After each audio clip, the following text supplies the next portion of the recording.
Hill eventually woke up and slowly made his way to Xingmu's bedside. Actually, I knew all along, he whispered. These past few days, you've only been treating me better because the situation forced you to. After all, there is deep-seated enmity between us. He looked at Xingmu, his voice filled with confusion. So, I don't understand. Why did you risk your life to save me? He paused. Do you want me to fall in love with you? So, you can use me afterward. Hill gave a bitter smile and softly kissed Xingmu. Don't be foolish. If you become like this, how are you supposed to get your revenge? Meanwhile, Ivan was becoming increasingly worried about how attached Hill was becoming to Xingmu. He was determined not to let his younger brother become even more emotionally trapped, because they still didn't know exactly what kind of poison Xingmu had been exposed to.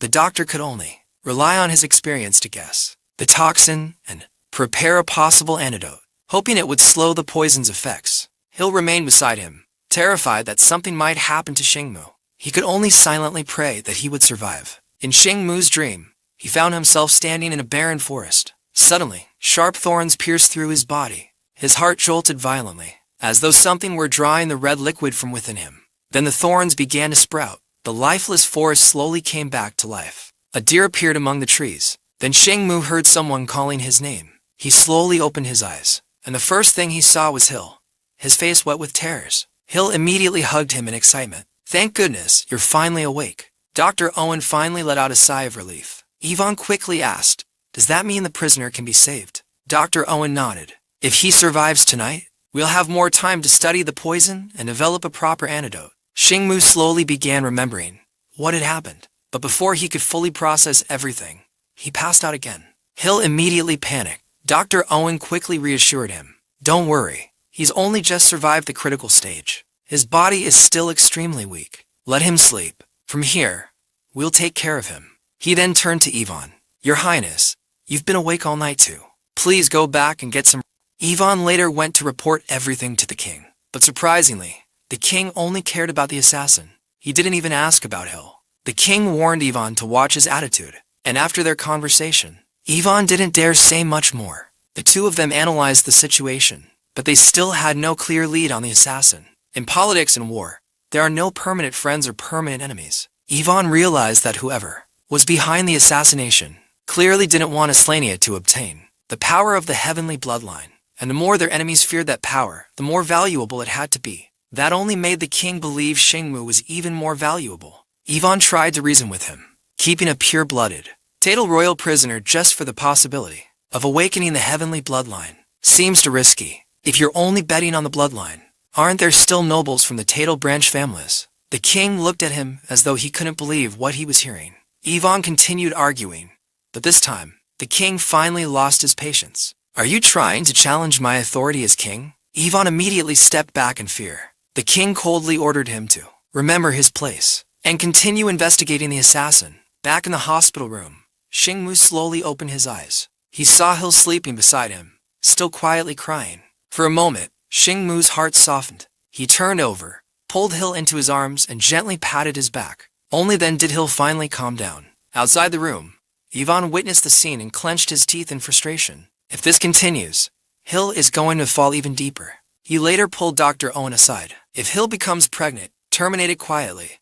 Dr. Owen was stunned. Ivan couldn't bear the thought of his brother becoming completely trapped. If the king's plan really succeeded, and they eventually decided to turn against Xingmu, Hill might not be able to survive the emotional devastation. He absolutely couldn't stand by and watch Hill fall into that abyss. That evening, on the other side, a count was discussing their next move with the mysterious man. Unlike the mysterious man's anxious attitude, the count remained completely calm, even taking his time enjoying his wine. But he was preparing to make his own move as well. Perhaps it's time I paid the little prince a visit. Next morning, after Xingmu woke up, Hill helped him walk. Xingmu could clearly feel that Hill had become much more attached and clingy to him lately. Just then, Amy approached Hill. Your Highness, Count Kalost has arrived. He's waiting in the tea room next door. Hill nodded. Tell him I'll be there shortly. After some time, Hill was sitting with Count Kalost. This time, the Count had specifically brought a gift for Hill.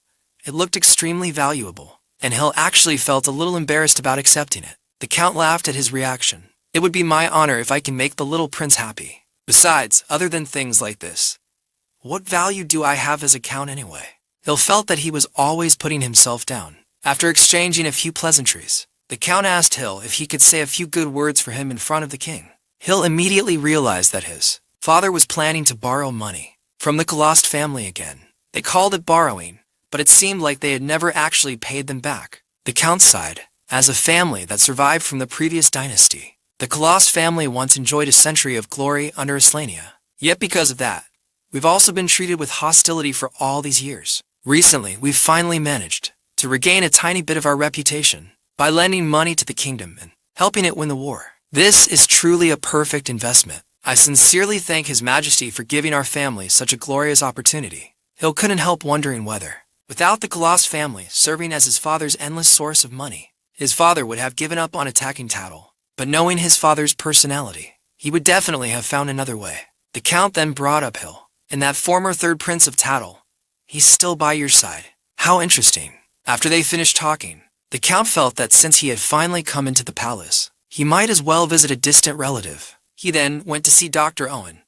With a smiling face, Count Kalost greeted him. Darling, long time no see. The moment Owen saw him, he immediately noticed how unserious the Count was acting. Owen reminded him, watch yourself. This is a hospital. Seeing how dark Owen's eye circles were, the Count suddenly offered, why don't you come work as my private doctor?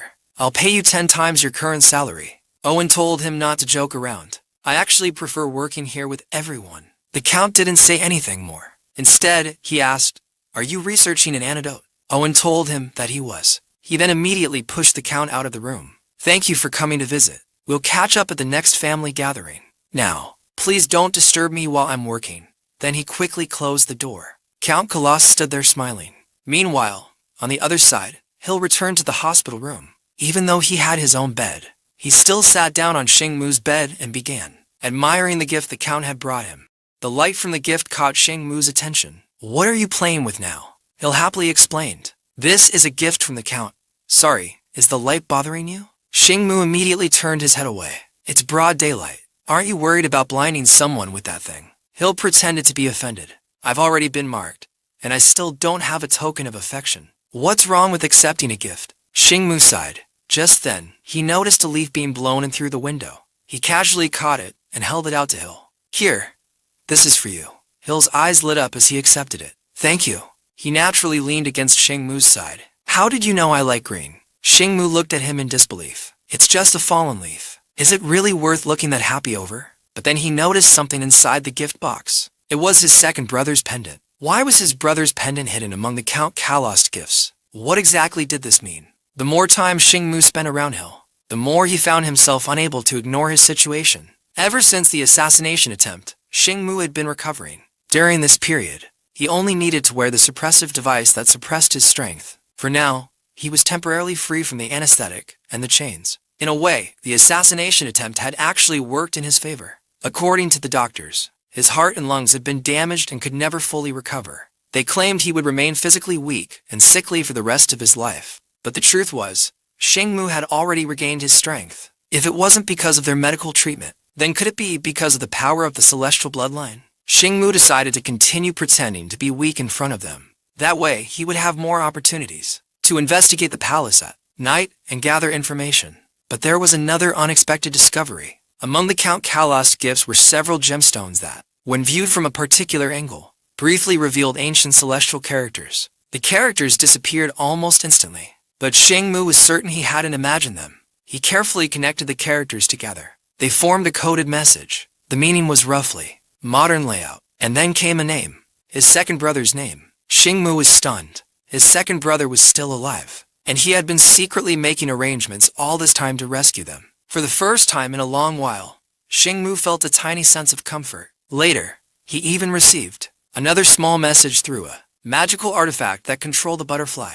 And the moment he heard that familiar voice in his mind, he knew his second brother was truly alive. After some time spent secretly testing each other, Xingmu became even more certain of this incredible news. Ever since the Count had appeared, it seemed like things were finally moving in a better direction. But one thing still worried him. They still had no idea which faction the mysterious, black-clothed assassin belonged to. The same person who had previously attacked both him and Hill. Meanwhile, after returning from the hospital to Hill's chambers, Hill seemed to have already taken it for granted that the two of them would sleep together.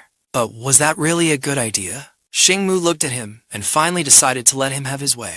I'll just treat him like a human pillow. After all, Hill had been taking care of him these past few days. Food kept piling up in front of him until Xingmu couldn't help complaining. Are you trying to stuff me to elimination? Hill fidgeted awkwardly. No, I just don't really feel like eating. To Xingmu, all this excessive care was completely unnecessary. Just then, someone knocked on the door. Amy informed Hill. His Highness the Crown Prince said he would come to see you after dinner. After some time, when Yvonne arrived and began talking with Hill, Xingmu quietly sat to the side and read a book. Yvonne asked about Hill's health. Hill told him, Dr. Owen checked me this morning. He said I'm recovering quite well. But then he thought about what would happen once he completely recovered. Once I'm healthy again, they'll probably arrange the mark removal surgery. And Xingmu had only just been saved. Will he have to face the threat of execution all over again? Yvonne noticed Hill's concern for the prisoner and quickly reassured him. Father said that since the prisoner saved you, he's earned some merit. As long as he stays obedient, doesn't cause trouble, and doesn't try to escape, we won't eliminate him.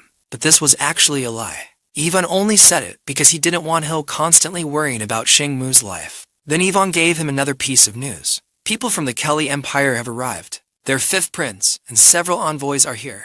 This morning, we discussed official matters. The Kelly prince wants to speak with you personally about the marriage alliance. Hill froze. The other side had already arrived, so there was no way around it. He could only follow his brother's arrangement. I can't keep making things difficult for my brother. Yvonne stood up. No matter what happens, this time I'll do everything I can to cancel this marriage for you.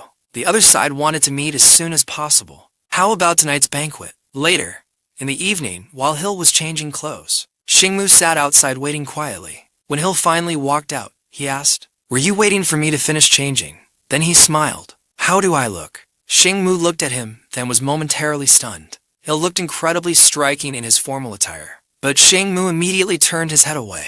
If you don't even like that man, why dress up so carefully for him? Hill's eyes lit up. Are you jealous? Seeing Xingmu stubbornly refuse to admit it, Hill reached over and gently turned his face toward him. This is just what you wear to a formal occasion. Then he smiled. But knowing I can make you jealous, I'm actually a little happy. He suddenly hugged Xingmu tightly. Xingmu could feel him trembling, as if he was afraid of something. Hill leaned close to his ear. Wait for me to come back. Something about the way he said it felt different. This didn't sound like the Hill he normally knew. If this were just an ordinary banquet, he wouldn't be acting like this. Xingmu suddenly had a very bad feeling. That night, Hill once again came, face to face with the fifth prince of the Kelly Empire, the prince who had left such a terrifying childhood memory in his mind. And this time, the man was even more openly disrespectful. At the banquet, the fifth prince, Andrew, stood first and raised his glass. It is our great honor to dine with His Majesty, the two princes, and everyone present tonight. The king raised his glass in response. As honored guest of Aslania, the Kelly royal family deserves our warmest hospitality. After the usual formalities, everyone began eating. During the meal, Hill noticed Andrew constantly staring at him. When their eyes met, Andrew gave him a faint smile. Hill immediately stiffened and quickly looked away. The terrifying memories of his past came rushing back, flooding his mind all at once. 10 years ago, Aslania had visited the Kelly Empire. Back then, Hill had accidentally witnessed Andrew mistreating some little birds. He immediately turned around, intending to run. But in the next second, Andrew grabbed him by the wrist and pulled him back. Be good. Don't scream, okay? Weren't we just having lunch with our fathers? Don't you remember me? His words triggered Hill's memory. Are you the fifth prince of the Kelly Empire? Andrew smiled. You can just call me by my name. Hill looked at the eliminated birds scattered on the ground, clearly frightened. Andrew noticed his expression. They're beautiful, aren't they? But I always end up losing them after I play with them. Birds are too fragile. They're boring. Then he looked directly at Hill. But you, Hill, you're beautiful. I really like you. He reached over and wiped away Hill's tears. Don't tell anyone about the birds, okay? Otherwise, Andrew picked up another bird and threatened to hurt it. Hill immediately nodded. Only then did Andrew let the bird go. Sorry, Hill. Did I scare you? Don't worry. I'll take good care of these little birds. I promise that the next time you visit, they'll still be alive and hopping around. Many years passed. By the time Hill had almost forgotten about that incident, his father summoned him one day. Hill thought he was being asked to help with something related to the Empire. But then his father told him the real reason. He was going to marry the fifth prince of the Kelly Empire. Hill froze. even after Hill told his father about what Andrew had done to the birds. His father didn't think there was anything wrong with it. If you don't have a little ruthlessness in you, how are you supposed to conquer and rule a kingdom? That was when Hill finally understood. His father wasn't asking for his opinion about the marriage. He was simply informing him. His father couldn't understand why Hill was unhappy. The position of crown princess of the Kelly Empire is something countless Omegas dream of, Hill quietly replied. If mother were still here, she wouldn't think that way. His father immediately dismissed the idea. Don't make pointless assumptions about things that can no longer happen. All you need to understand is that the honor, disgrace, survival, and downfall of Islania are all connected to you. Looking at his father, Hill felt that ever since his mother's gone, the man had become increasingly cold and ruthless. He almost seemed like a stranger now. Perhaps Hill should have accepted his fate long ago. Seeing Hill's expression at the banquet, Andrew asked, "Are you still feeling unwell?" Hill shook his head. "I'm fine. The doctor just told me to eat lighter food." But inside, he was thinking, "I just want this banquet to end as quickly as possible." At that moment, Andrew put down his utensils. "I actually came here this time because I wanted to discuss my marriage with Hill. After the banquet, I'd like to speak with him privately." Given Hill's current circumstances, he's no longer in a position to become the crown princess of the Kelly Empire. But Andrew remained determined to make one final attempt. "Your Highness, if after our conversation you still decide to reject this marriage, I will respect your decision. I also won't ask Islania for any additional compensation." Then the king spoke. With his father's decision already made, Hill could only obey. Andrew invited Hill to have a private conversation in the greenhouse. Ivan couldn't understand it. His father had previously suspected that the people who attacked Hill might have been connected to the Kelly Empire. So, why would he allow Andrew to be alone with Hill? "Father, Hill's safety," the king calmly replied. "Remember, this is still inside Islania's castle. If anything happens to Hill, the Kelly prince won't be able to escape responsibility. And if you're still worried, simply station more guards outside the greenhouse." Meanwhile, Andrew handed Hill a bouquet of roses from the southern lands. The moment Hill accepted them, he started coughing. "These flowers are way too fragrant." Hill asked, "What did you want to talk to me about?" Andrew sighed. "Honestly, I already know that no matter what I say, I probably won't be able to change your mind." Hill was about to answer, but suddenly started coughing again. When he tried to leave, Andrew quickly stepped forward and grabbed him. Hill immediately noticed Andrew's pheromones. "You're being extremely rude. Stop releasing your pheromones, or I'll call for help." Andrew simply smiled. "Be good. Don't scream." The words immediately reminded Hill of that childhood incident. Back then, the difference in their strength had been overwhelming. And now, history seemed to be repeating itself. Andrew tried to force Hill into submission, while Hill desperately resisted. With a mocking smile, he said, "Just play with me for a while, all right?" Hill desperately resisted. He wanted to shout for help, but for some reason, his voice wouldn't come out properly. Meanwhile, back in the palace, Shengmu had been pacing restlessly. 3 hours had already passed since Hill left. Apart from the surgery, this was the first time Hill had been away from him for more than 3 hours. That increasingly uneasy feeling in his chest was getting stronger. Meanwhile, at the same time, Ivan had ordered the guards to surround the greenhouse. He also instructed them to send someone inside with water every 20 minutes. Dr. Owen tried to reassure him. "Don't worry too much. Andrew is the 5th prince of the Kelly Empire. He wouldn't be reckless enough to attack the 2nd prince in a situation like this." But they had no idea what was actually happening inside. Hill was desperately trying to call for help. Andrew looked at him with an unsettling smile. "You're so beautiful and charming. From the very first time I saw you, I wanted to keep you all to myself. I like seeing you struggle and beg me." Hill desperately tried to call out, but his voice couldn't carry outside. Andrew told him there was no point wasting his strength. "The flowers around you temporarily suppress your voice." Hill could still feel Andrew's pheromones pressing down on him. "Are you trying to destroy the relationship between our two countries?" Andrew gave him a sinister smile. "I won't leave any evidence, and once the effect of the flowers wears off, you won't even remember what happened." When Hill realized Andrew was trying to interfere with his mark, he immediately panicked. Andrew seemed to enjoy seeing him frightened. "Come to think of it, you both have been together for so long. Here, have his baby already." Saying this, he pressed his hand firmly on Hill's stomach. Hill was in pain, desperately crying for help. He told him to stop, but Andrew's smile only grew wider. Hill reminded him, "I already have a mate." Andrew paused. "You already have one?" Hill called out Shengmu's name in desperation. Andrew immediately understood. "So that's your alpha?" Then he sneered. "He is just a prisoner." Suddenly, a voice came from above them. "Don't touch him." Andrew turned around. Xingmu had already landed on the ground. In the next instant, he charged forward and kicked Andrew hard, sending him flying across the room. He immediately turned toward Hill. "Wake up. Are you okay?" Hill looked at him through tear-filled eyes. "Xingmu, you came." Seeing Hill in that state, Xingmu's eyes were filled with concern. Yvonne and the others rushed in after hearing the commotion. "Quickly, get Dr. Owen to check on Hill." Yvonne then noticed Xingmu. "How did you get here? How did you even manage to escape Hill's chamber?" Xingmu coldly replied, "Because you couldn't protect him." Yvonne's anger immediately flared. He grabbed Xingmu by the collar. "Watch your attitude. You're nothing but a prisoner. Do you really think I won't?" Dr. Owen quickly stepped in.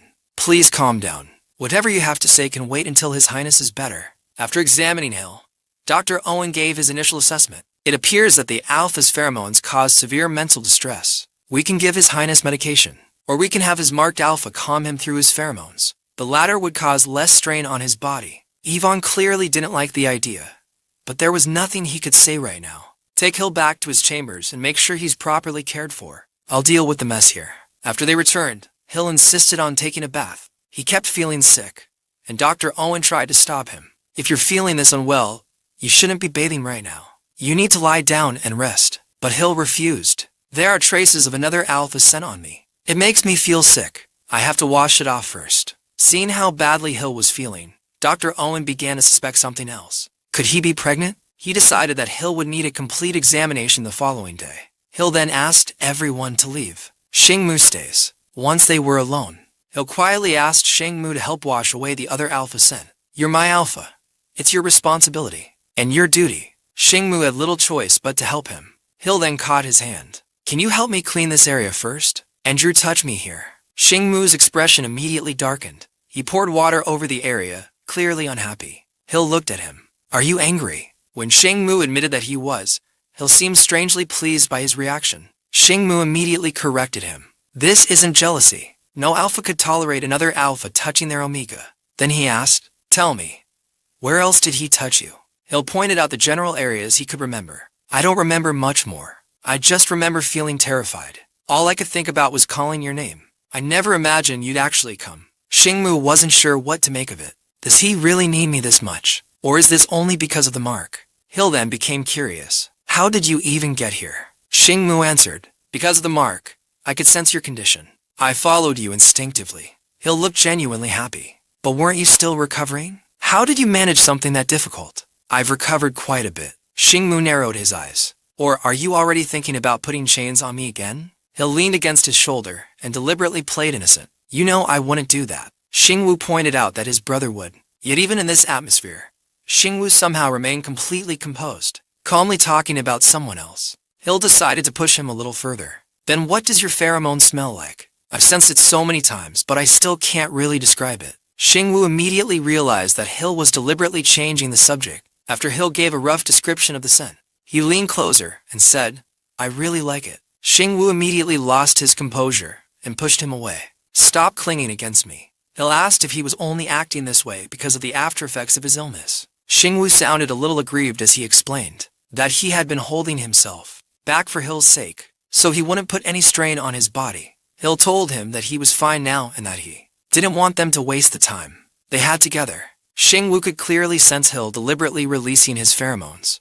A knowing smile appeared on Xingwu's face. "Fine, I'll play along." After all, this was the first time he had ever played this kind of game with the prince of an enemy nation while fully conscious. And honestly, it was thrilling. Hill held Xingwu's face and told him to kiss him. Xingwu asked if this was also an order, to which Hill just simply smiled. Xingwu held Hill's face softly in his hands and kissed him gently. His actions were so gentle, as if he were handling something incredibly fragile, afraid it might break at any moment. When Dr. Owen came looking for Yvonne immediately asked about Hill's condition and whether he could go see him. Dr. Owen hesitated before handing him Hill's medical report. "Your Highness, there is something you need to know. The second prince is pregnant." And that brings us to the end of today's video. If you enjoyed this story, don't forget to like, share, and leave a comment to let us know what you think. And don't forget to subscribe to the channel so you don't miss the latest parts. I'll see you in the next one. Love you all.